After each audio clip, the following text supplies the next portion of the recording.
మీ అందరికీ ప్రభువైన యేసుక్రీస్తు నామములో వందనాలు, స్తోత్రాలు.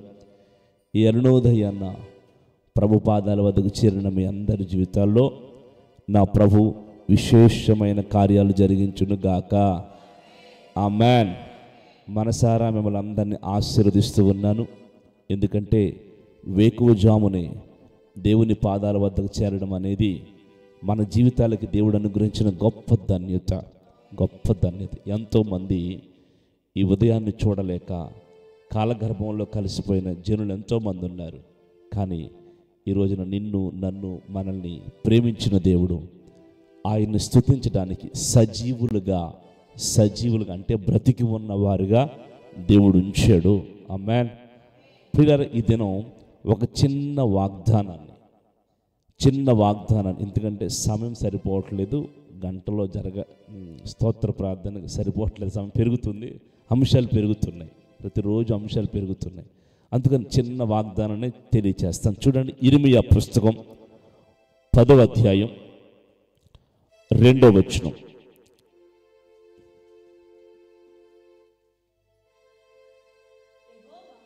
ఇర్మీయా పుస్తకం 10వ అధ్యాయం 1-2 వచనాలు చదవండి. ఇజ్రాయేలీల వంశస్థులారా, యెహోవా మిమ్మల్ని గూర్చి సెలవిచ్చిన మాట వినండి.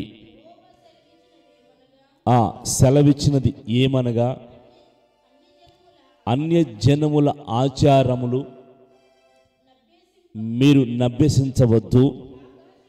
ఆకాశమందు అగుపడు చిహ్నములకు జనములు భయపడతారు, అయితే మీరు వాటికి భయపడకుడి.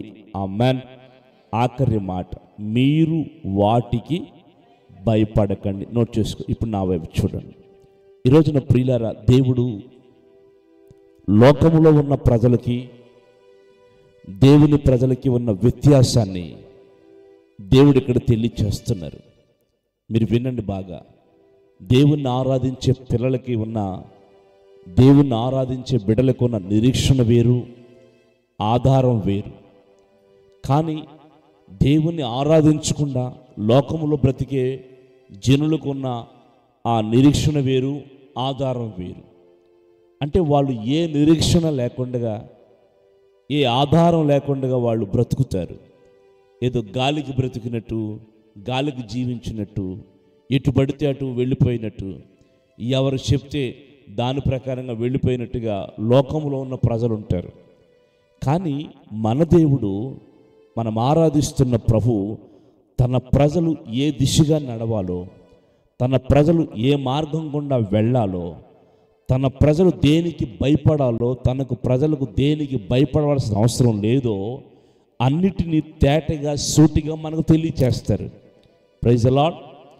ఇక్కడ వ్రాయబడుతున్న మాట, ఆకాశంలో ఎన్నో చిహ్నాలు కనబడతాయి.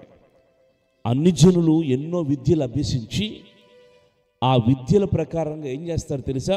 వాళ్ళు లోకాచారాలను బట్టి అక్కడ అలా జరిగింది, ఇక్కడ ఇలా జరిగింది, అదిగో ఆకాశంలో నక్షత్రం అది ఇలా కనబడుతుంది, అదిగో చూడు సూర్యుడు ఎర్రగా ఉన్నాడు, కాబట్టి మీ జీవితాల్లో ఏదో అయిపోతుంది, మన జీవితాల్లో ఏదో అయిపోతుంది.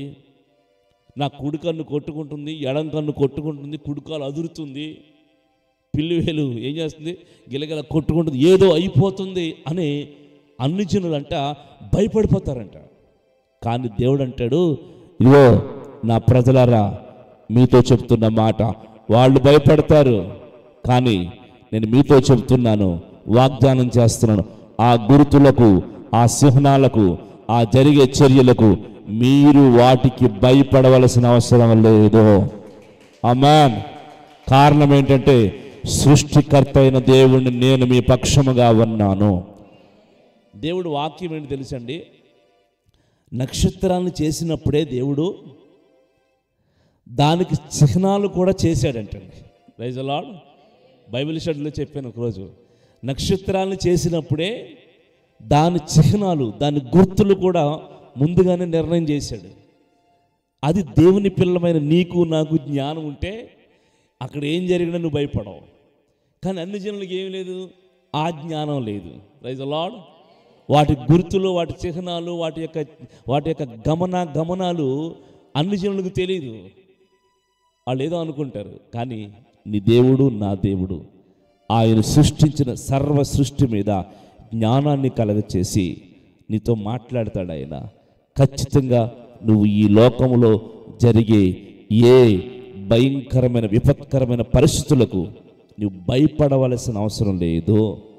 ఎందుకంటే నీ సృష్టికర్త నీ చుట్టూ దేవుడు కంచె వేసి ఉన్నాడు. వారికి భయపడవద్దు. ఆమేన్. ఈ రోజున నా ప్రియులారా, మీరు వేటిని చూసి, మీ కనులతో వేటిని చూసి అవి మన జీవితాల్లో జరుగుతాయేమో, అక్కడ అలా జరిగింది, ఇక్కడ ఇలా జరిగింది, వాళ్ళ జీవితాలు అలా జరిగింది, మా ఇంటి పక్కన ఇలా జరిగిందని చూసి కలవరపడతారేమో. భయపడవద్దు. నీవు ఆరాధించే దేవుడు నీ చుట్టూ కంచెను వేసి ఉన్నాడు. సమస్త సృష్టి తన స్వాధీనంలో ఉంచుకుని ఉన్నాడు. ఏ హాని నీ వద్దకు రానివ్వడు. ఏ హాని నీ వద్దకు రానివ్వడు. ఈ వాగ్దానాన్ని దేవుడు మీ పట్ల, మీ బిడ్డల పట్ల, కుటుంబాల పట్ల ఖచ్చితంగా ఈ దినమే కాదు, మీ బ్రతుకు దినములన్నీ నా దేవుడు ఈ మాటను నెరవేర్చునుగాక. లేచి నిలబడి చేతులు చాపి ప్రార్థన చేసుకుందాం. చిన్న ప్రార్థన చేసుకుందాం. మన కళ్ళు ముందు పర్వతములు తొలగిపోవచ్చు, మెట్టలు తత్తరిల్లిపోవచ్చు, ఆకాశ నక్షత్రాలు రాలిపోవచ్చు. కానీ వాగ్దానం చేసిన దేవుడు మాత్రం నిన్ను విడవక ఎడబాయక నీతోనే ఉంటూ ఉన్నాడు. వాటికి భయపడవద్దని పదే మాట్లాడుతున్న దేవుడు ఈ దినం ఒక నవనూతన రీతిలో నీతో మాట్లాడుతూ ఉన్నాడు.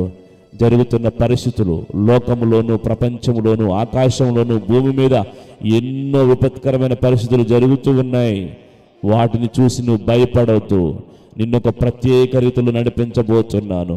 నిన్నొక ప్రత్యేకమైన రీతిలోనే నడిపించబోతున్నాను.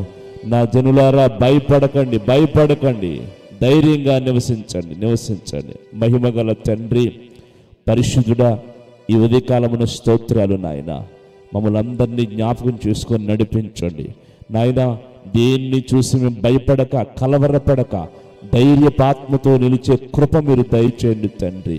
ఈ దినమంతా నడిపించండి ప్రభువా. ఈ ప్రార్థనలో పాల్గొన్న కుటుంబాలన్నీ దీవించండి. అందరి జీవితాలు ఆశీర్వదించండి. ఎవరిని విడవద్దని వేడుకొనిచున్నాను. తగిన సమయమందు ప్రతి కుటుంబంలో కార్యాలు జరిగించు తండ్రి. స్తోత్రాలు. అలాగున్న ఎంతోమంది నాయన ఈ దినం హాస్పిటల్లో ఉండి, అనారోగ్యాలతో ఉండి, సమస్యలతో ఉండి ప్రభువా, ఎన్నో ప్రార్థన అవసరాలు కోరారు ప్రభువా. ఏ ఒక్కరిని మీరు మరువద్దు, ఏ ఒక్కరిని విడవద్దు, ఏ ఒక్కరిని దాటిపోవద్దు తండ్రి. అయ్యా, నిశ్చయముగా ప్రతి బిడ్డను దర్శించు. దూరాన్న సమీపాన్న నాయన ఈ లైవ్ ద్వారా చూస్తున్న బిడ్డల జీవితాల్లో కూడా ఇట్టి కార్యములు మీరు జరిగించు తండ్రి. నీకు స్తోత్రాలు. యేసు నామములు అడిగి ప్రార్థించి వేడుకొనుచున్నాము తండ్రి. ఆమేన్. మన ప్రభువైన యేసుక్రీస్తు కృప, తండ్రి అయిన దేవుని ప్రేమ, పరిశుద్ధాత్మ సన్నిధి సహవాసం మనందరికీ తోడయుండి నడిపించి మన భయములన్నిటిలోంచి దేవుడు విడిపించును గాక. ఆమేన్. అందరికీ వందనాలు. స్తోత్రం.